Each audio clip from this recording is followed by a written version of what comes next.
A major update to the story we talked about yesterday. This Virginia man who was arrested at the Capitol with a gun, 500 plus rounds of ammunition, some shotgun shells, and some stickers on the back of his truck that said things like assault life. He also had what they at the time reported was a fake inauguration ticket. Now the story seems to be unraveling a little bit, so let's catch up. There's a lot here that you gotta see, so stick with me on this. Let's start with this. Over at WUSA, they have tracked down the 31-year-old man, and it's Wesley Allen Beeler. A lot of people were saying, why do all these people have three names? That is so media outlets do not get sued by naming the wrong person. Wesley Allen Beeler is right here, and they talked to him. He says, I'm not a terrorist. You got it all wrong.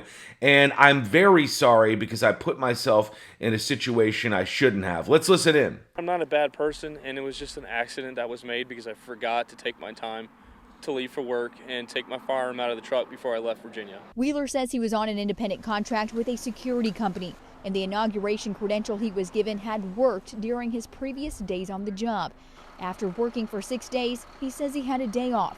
And when he came back to the district, he says he forgot to take his gun out of the truck. Ooh. Documents say Beeler pulled up to a security checkpoint and showed an unauthorized inauguration credential. That's when officers noticed pro-gun decals on Beeler's truck and asked if he had anything that could hurt the officers.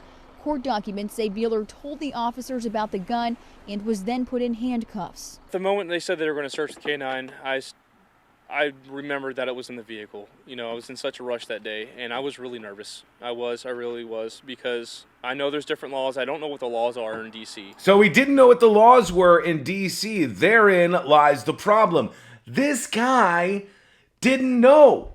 He didn't know what the laws were. And he wasn't one of the very few people, about 6,000 people in Washington, D.C. who have concealed carry permits or are allowed to carry around the amount of ammunition that Wesley Allen Beeler had.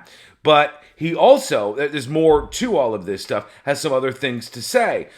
This I thought was hilarious. For all of you big gun fans, you'll love how when some of the local news outlets and national news outlets write about this stuff, well, they very clearly don't know much about guns.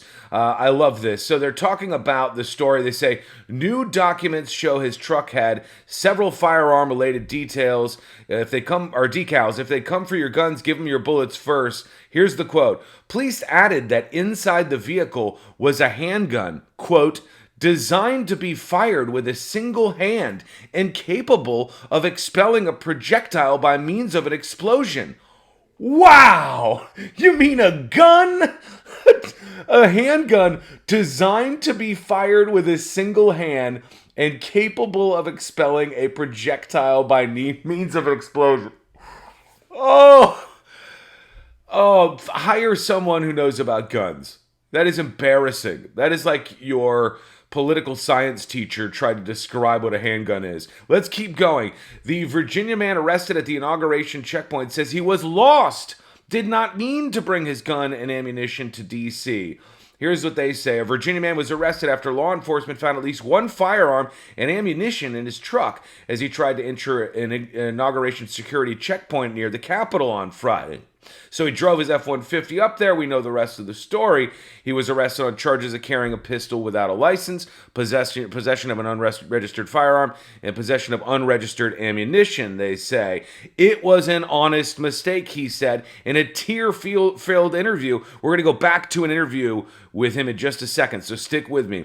He said he spent the past week working as a hired security guard in downtown Washington ahead of the inauguration. He said he forgot his firearm was in the truck when he left his home in Virginia, where he said he does have a license to carry. He said he realized it was there halfway through his trip, but that he was running late, so he didn't turn around. He denied that he had the more than 500 rounds of ammunition listed on his arrest report, so they're going to have to check that. He said, I pulled up to a checkpoint after getting lost in D.C. because I'm a country boy. I showed them the inauguration badge that was given to me. A person with knowledge of Beeler's action who spoke on condition of anonymity said he has no extremist ties, cooperated fully with law enforcement, and was cleared from further investigation except for the charge of violating district law by carrying a pistol without a license. So he is a legit security guy, by the way. Here's Law and Crime. Man arrested at U.S. Capitol with unauthorized inauguration credential, had active security license, said he was employed, right here, employed to guard media equipment, right? To guard media equipment, which we've seen destroyed in some of these other events. So he was indeed the real deal. And now he's wanting to get the word out there that he's not a terrorist. Let's go to this other interview that NBC4 Washington did with Wesley Beeler. In a phone interview, Beeler, who lives in Front Royal, says he's been working as a security guard in D.C., got lost and stopped to ask for directions. I forgot that I had my weapon in my vehicle. You know, I'm a Virginia resident that has licensing here and training in the state of Virginia for this firearm. The stop happened as the Capitol and the National Mall went into a virtual lockdown. Beeler says he provided an inauguration placard he was given for the security job and had used several times before. Authorities didn't detail what Beeler provided, but when the credential didn't match with a list of people authorized to enter the perimeter, they investigated further. Beeler didn't deny having a gun, but questioned the amount of ammunition police say they found. I'm not a bad person. I'm not connected to any hate groups. I'm not there to harm anybody. Police say Beeler's truck also had gun-related decals, including if they come... This is one of the things that got him. If they come for your guns, get your bullets first. It was the cops being scared of those stickers like that in Assault Life. Your guns, give them your bullets first. Beeler, who is a former corrections officer at the Rappahannock Regional Jail, is facing several gun-related charges. Everything that I've done is every job that I've chosen tearing up. has been there to protect people as much as possible. I don't want to be made an enemy. And I just want this to be forgiven so I can continue my life with my family and act like this never happened. Beeler was released from custody in order to stay out of D.C. That means he'll lose his job working security here in the district. All right, let's stop there. That's the perfect place. Now that we know more about this, and it seems truly that they were locked in on the fact that he had these messages, these stickers on the back of his truck, he still is in trouble. He should not have had that gun in D.C. because he wasn't licensed to use it there.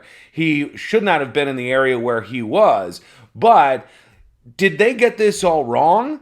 Did the police screw up here because they've tightened down everything so much in the Capitol area?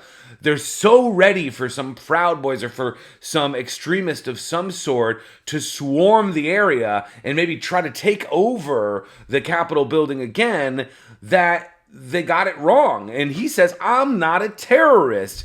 And now he ends up losing his job, unfortunately, because of some of the mistakes made. What do you think? This guy totally innocent? Is this somebody who now maybe has some sort of issue to take up with the police who arrested him because he's lost his job? Is this guy a hero that just got screwed over in this situation? And why would the police lie about the amount of ammunition there was? What's going on with this? You guys did have big questions, like why would he do this for 4 days before the inauguration? And that's a good question. So I'm sure you have a lot more this time, and we'll see you real soon.